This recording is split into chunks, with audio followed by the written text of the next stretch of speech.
the 2017 Mercedes S550 Coupe, one of the most elegant, powerful, luxurious, and technologically advanced daily drivers in the world.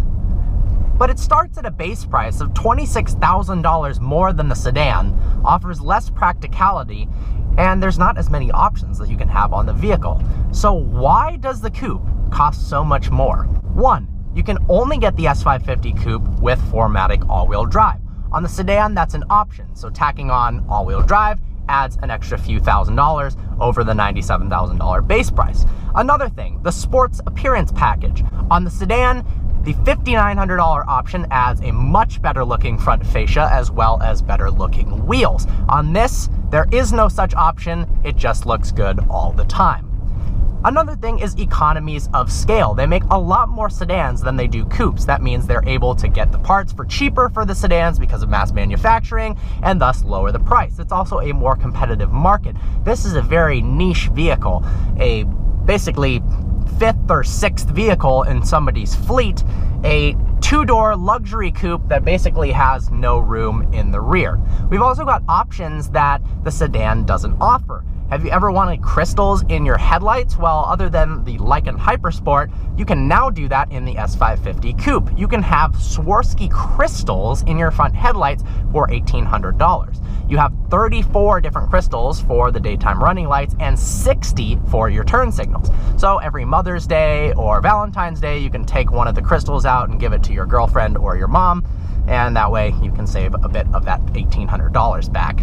The exterior appearance is obviously one of the largest draws of the S550 Coupe. It's stunning, it's sleek, and it's huge. It just looks unbelievably expensive as it rolls by. The front grille, which is very different than the sedan, has this crystal metallic-y kind of dots in the front that look very, very nice. And the rear is redesigned as well. On the interior, things are pretty similar to the sedan, but there are some differences. In the sedan, the lower dash area has this large sweeping piece of wood that looks really nice. On this, that is replaced with a redesigned leather panel, which I think is a little bulbous and awkward. We've got the Designo leather interior, which feels very nice to the touch. Pretty much everything you can see is leather wrapped, but I'm not sure about that styling there. I do, however, appreciate the new redesigned wood paneling that extends out onto the doors in a much larger piece, and it looks really, really elegant. Of course, we've got the same dual 12.3-inch monitors with one of the best graphics and ease of use infotainment systems on the market. With this turnstile knob here, we can scroll through various settings. You can change the ambient lighting if you want. You can have massaging seats. That does bring a point of limitation to the Coupe. In this, you can only get massaging seats in the front, and if you get the warmth and comfort package, you can get heated seats in the back.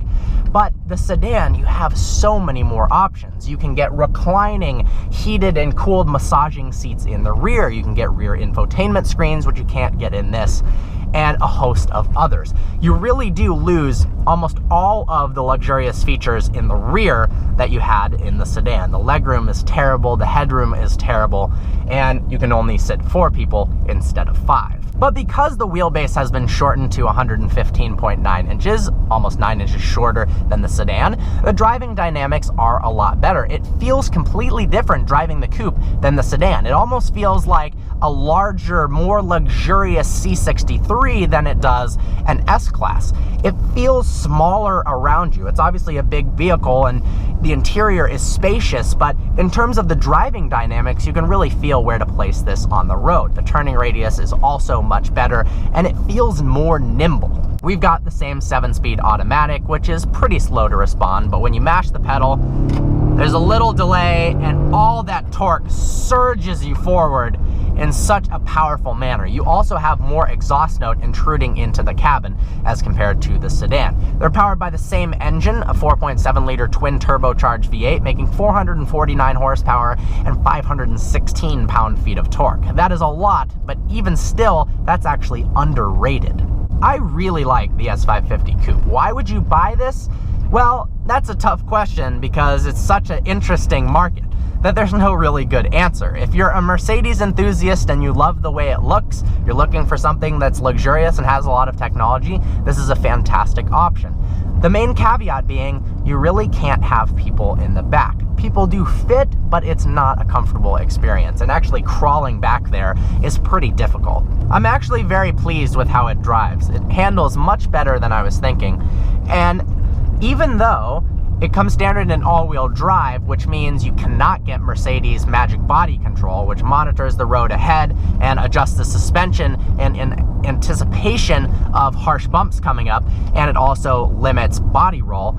It still corners pretty damn well. In fact, it actually went around Motor Trend's Figure 8 in the same time as a Jaguar F-Type V6S. How crazy is that? You can jack the price up on one of these really, really fast. For $6,400, you get the Burmester high-end audio system, which sounds incredible, but unfortunately on this, because of the design of the coupe, you lose some of the awesome features aesthetically that you would have in the sedan. You don't have those rotating, illuminating tweeters that look so nice, and you don't have the epic giant speaker mounted on the roof. Instead, you've got a sunroof. Overall, it's an incredibly comfortable, absolutely gorgeous, luxurious, and technology-packed vehicle that just makes you happy when you drive it.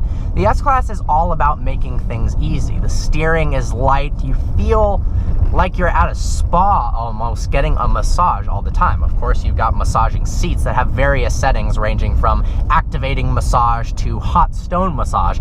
And if you really want to blow your mind, you can activate the heated seats, the cooled seats, and the massaging seats all at the same time for a pretty unreal sensation. I really enjoyed my time with the S-Class Coupe. It has its limitations, but if you can see past those and you don't really need the rear legroom, it is an absolutely awesome buy. Well, I hope you enjoyed this review. Like always, please browse our channel and subscribe. I look forward to seeing you next video.